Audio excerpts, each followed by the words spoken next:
नमस्कार दोस्तों, हमारी ज़िंदगी का दूसरा नाम ही मुसीबत है। हमारे जीवन में मुसीबतें आती ही रहती हैं। कोई इन मुसीबतों से हार मान लेता है तो कोई उसका डटकर सामना करता है। बहुत से लोग इन मुसीबतों से टूट जाते हैं और उन्हें मोटिवेशन की ज़रूरत पड़ती है, जिससे वह इन मुसीबतों का बिना डरे सामना कर सकते हैं। आज मैं आपको मोटिवेशन स्टोरी सुनाने जा रही हूँ। इसे सुनने के बाद आपकी ज़िंदगी में बहुत सारे चेंजेस हो सकते हैं। कभी कभी हमें छोटी छोटी कहानियों से बहुत बड़ी बड़ी सीख मिल जाती है, जिसे हमें अपने जीवन में ज़रूर उतारना चाहिए। तो आइए हम जानते हैं हमारे जीवन को प्रेरणा से भर देने वाली रियल लाइफ इंस्पिरेशनल स्टोरी। सब्र का फल मीठा होता है। तो दोस्तों, आपने इस मुहावरे को ज़रूर सुना होगा। चलिए आज हम इस कहानी में जानते हैं क्या होता है। इस कहानी में बताया गया है कि तारों को कैसे ईर्ष्या का भाव उत्पन्न होता है और श्री नारद मुनि उनको कैसे इस मुहावरे का अर्थ समझाते हैं। यह अत्यधिक सुंदर और प्रेरणादायक कहानी है। जब सूरज अस्त हो रहा होता है तब हल्की हल्की संध्या से उत्पन्न होती है और चारों तरफ शांत वातावरण जैसा एक अंधेरा सा छा जाता है।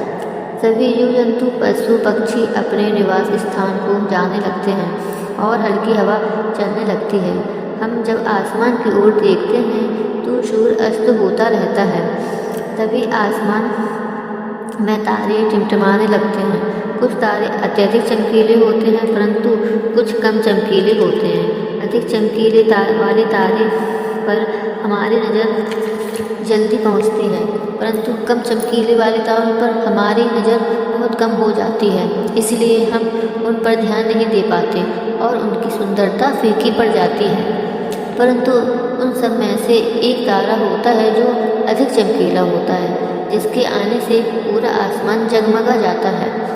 वह इतना सुंदर और चमकीला होता है जिसके आने से लोग खुश हो जाते हैं।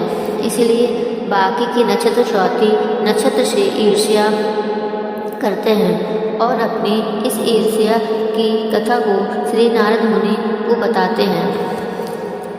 नारद मुनि उन सभी तारों को समझाते हुए कहते हैं कि देखो, जो भी सब्र करता है उनकी कीर्ति संसार में होती है और मुझे प्रतीत होता है कि आप लोगों में धैर्य नहीं है।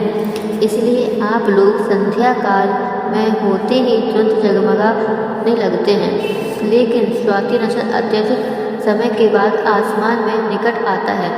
तभी उसकी प्रतिस्पर्धा इतनी अधिक होती है, तभी सभी लोगों के चेहरे पर मुस्कान आती है। इसलिए कहा जाता है कि हमें सब्र करना चाहिए, क्योंकि उसका फल मीठा होता है। यदि तुम देर में आसमान में टिमटिमाते हो तो तुम्हारा भी महत्व होगा और तुम्हें भी लोग अलग नाम से जानेंगे। नारद मुनि द्वारा समझाई गई बात सभी तारों को समझ में आ गई। सब्र का फल मीठा होता है, यह बात हम सब जानते हैं और इसे हम लोगों ने महसूस भी किया है। मैं हमेशा अपने कार्य को पूरा करने के बाद उसके परिणाम के इंतजार में उतावला हो जाता हूँ, जिससे मेरा आने वाला कार्य बिगड़ जाता है। परंतु मुझे ऐसा नहीं करना चाहिए।